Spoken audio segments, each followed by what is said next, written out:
हमारा कोई करीबी हमें कभी छोड़कर न जाए। हर कोई चाहता है कि वे व्यक्ति न मरे, लेकिन कल्पना कीजिए कि आपने ये खबर सुनी है कि आपका कोई करीबी आपको हमेशा के लिए छोड़कर चला गया है। दुखों का पहाड़ टूट पड़ा है और उस व्यक्ति के अंतिम संस्कार की तैयारी हो चुकी है। जैसे ही शव को शमशान ले जाया जाने वाला होता है, वो व्यक्ति दरवाजे पर प्रकट होता है। क्या ये किसी टीवी सीरियल की कहानी जैसा नहीं लग रहा है? लेकिन ऐसा वास्तव में हुआ है। जळगाव जिले के धरणगाव तालुका के पालधी गाव में एक अजीबोगरीब घटना घटी। आलो होतो अचानकच जसं माहिती पडलं तसं, कारण फोटोमध्ये चेहरा सेमच वाटत होता, तर तसं मी ताबडतोब निघालो तिकडनं। 4 दिनों से लापता 65 वर्षीय रघुनाथ वामन खेरनार जीवित थे।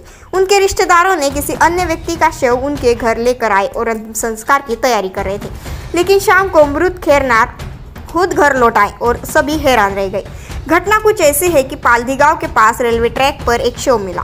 शीत विषित अवस्था में होने के कारण उसकी पहचान करना मुश्किल था, लेकिन चेहरे के कुछ हिस्सों और शरीर पर निशानों से रिश्तेदारों को लगा कि वह रघुनाथ खेरनार ही है।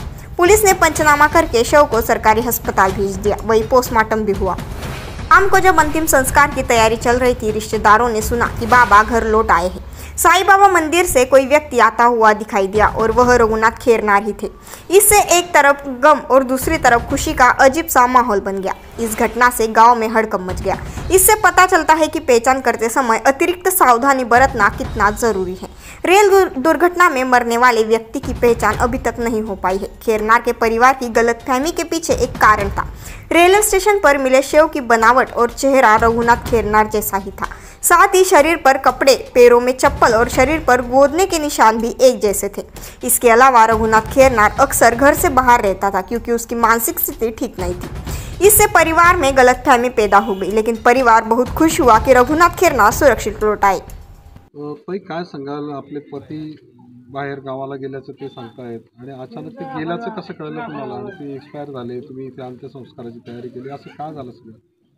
ते 2 दिवस झाले सुरतला गेलेले होते।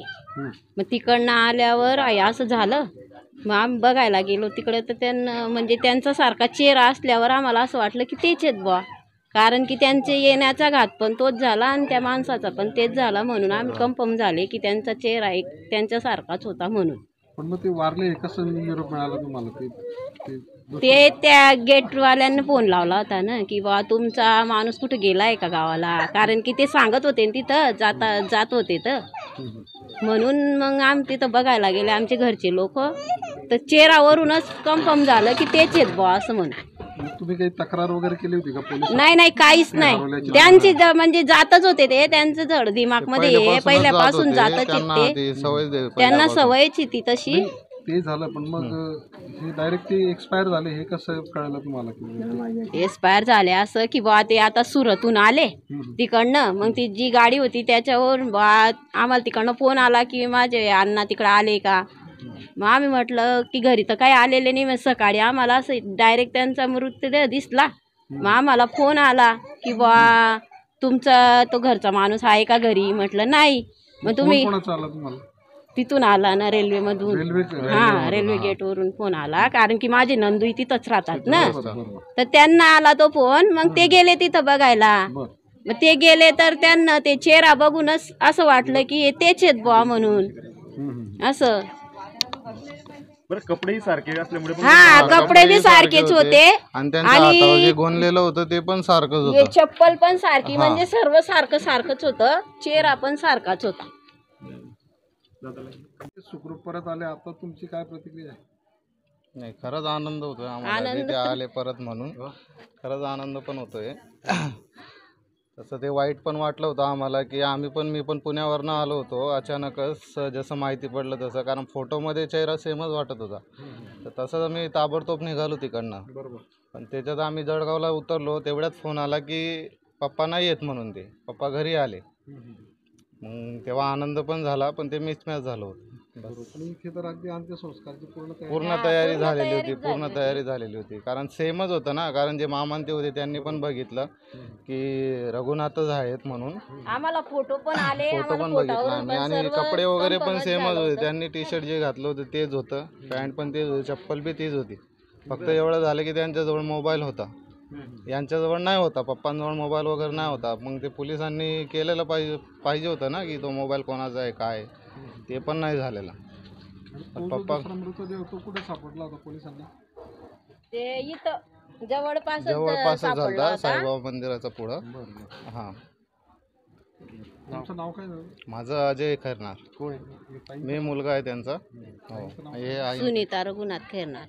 अहमदाबाद गेले होते पण इकडे घरी काय झालं मग? मला मरून गेला मी, हा? मरून गेला मरून. कसं काय आले तुम्ही परत? आला मी गाडीमध्ये बसून, हं? गाडीमध्ये बसून. मी इथे पाहिलं तर लोक रडारड करत होते. पुन्हा सर लोक हा? काही लोक लोकांनी चूक केलं का बरोबर केलं? चूक केलं, मग तुम्ही सांगितलं नव्हतं का अहमदाबाद चालले तर? नाही सांगितलं नाही. मग सांगायला पाहिजे ना, घरचे लोक चिंता लागते ना त्यांना. काय संबंध चिंता, काय संबंध चिंता लागेल, चिंता लागत नाही? काय लागत नाही, तुम्हाला वाटतं त्यांना चिंता आहे पण तुमची काही चिंता नाही, नाही? नाही काही चिंता नाही. आता परत आल्यानंतर काय म्हणणं आहे घरच्यांचं तुमच्या? घरी राहतो आरामशीर, हा? घरी राहतो आरामशीर, घरी राहता? कामच नाही आपल्याला. बरं, काम येतं का तुम्हाला? अहमदाबाद का गेले होते आणि फिरा काय काय फिरले? भाऊ पण इकडे सगळ्या लोकांना असं वाटत होतं की ते तुम्ही गेले. नाही हा? नाही, सगळं गाव गोळा झालं होतं इथे. माझ्या जमा झाले रांची पुढचे, हा? जमा झाले वाटते. काय नाव आहे बाबा आपलं? रघुनाथ करणार. आता तुमची प्रतिक्रिया काय बाबा हे सगळ्या लोकांचं? मरायची, आता मरायची, हा? मरायची. तिथं तर अंत्यसंस्काराची तयारी करण्यात आली होती तुमची.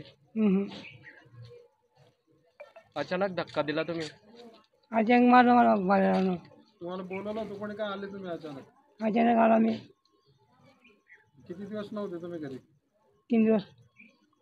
सांगून जायला पाहिजे ना बाबा का नाही? काय संबंध नाही, सांगायचा काय संबंध नाही. नाही. ठीक आहे बरं.